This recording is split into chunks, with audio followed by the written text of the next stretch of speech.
Megastar హీరోగా నటిస్తున్నటువంటి 'Vishwambhara' movie నుంచి ఒక అదిరిపోయే అప్డేట్ వచ్చింది. వశిష్ఠ ఈ మూవీ యొక్క టీజర్ రిలీజ్ చేసిన తర్వాత పబ్లిక్ టాక్‌ని బట్టి తిరుగులేనటువంటి మార్పులు చేశాడని గట్టిగానే తెలుస్తుంది. పూర్తి స్థాయిలో మార్చేసినట్టయితే గట్టిగానే తెలుస్తుంది. ఎందుకంటే ఎక్కడ నెగటివిటీ అనేది స్ప్రెడ్ అవ్వకుండా ఈసారైతే ఒక భారీ టీజర్‌నైతే వదలబోతున్నాడు. ఎఫెక్ట్స్, షాట్స్ కొన్ని చోట్ల మిస్‌ప్లేస్ అయినటువంటి విషయం తెలిసిందే. వాటిని కవర్ చేయడానికైతే మళ్ళీ సరికొత్త దిద్దుబాటు చర్యలైతే చేపట్టాడు. దిద్దేశాడు కూడా. రిలీజ్ చేయబోయే టీజర్ మాత్రం అలా ఇలా ఉండదు మరి. అద్భుతంగా ఉండబోతుందనే చెప్పాలి. ఎందుకంటే దానికి తగ్గ విధంగా చర్యలైతే చేపట్టాడు. గ్రాఫిక్స్ పూర్తి స్థాయి నాణ్యతతో ఉండేటట్టు మార్పులు చేర్పులు చేసాడు.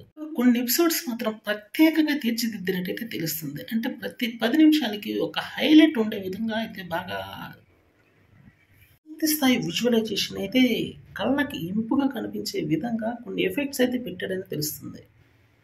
అనేది ఎక్కడ స్ప్రెడ్ అవ్వకుండా మాత్రం ఈసారి తిరుగులేనటువంటి పూర్తి స్థాయి జాగ్రత్తలు తీసుకున్నట్టయితే తెలుస్తుంది డైరెక్టర్ వశిష్ఠ.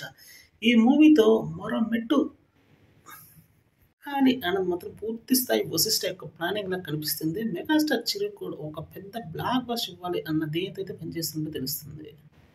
సంచలనాలకు మారుపేరుగా మారబోతున్నాడు డైరెక్టర్ వశిష్ఠ అని చెప్పాలి. చిరంజీవికి ఈసారి మాత్రం మామూలు హిట్ అయితే ఇవ్వబోట్లేదు. అతిపెద్ద భారీ హిట్ అయితే ఇవ్వబోతున్నాడని గట్టిగానే తెలుస్తుంది. 100 crores భారీ బడ్జెట్తో రాబోతున్నటువంటి ఈ మూవీ మీద అంచనాలు చిన్నగా ఉండవు అన్న విషయం అయితే మనకు తెలియదు కాదు. అందువల్ల ఈ మూవీలో తిరుగులేనటువంటి హైలైట్స్ అయితే పెట్టగానే పెట్టాడని తెలుస్తుంది.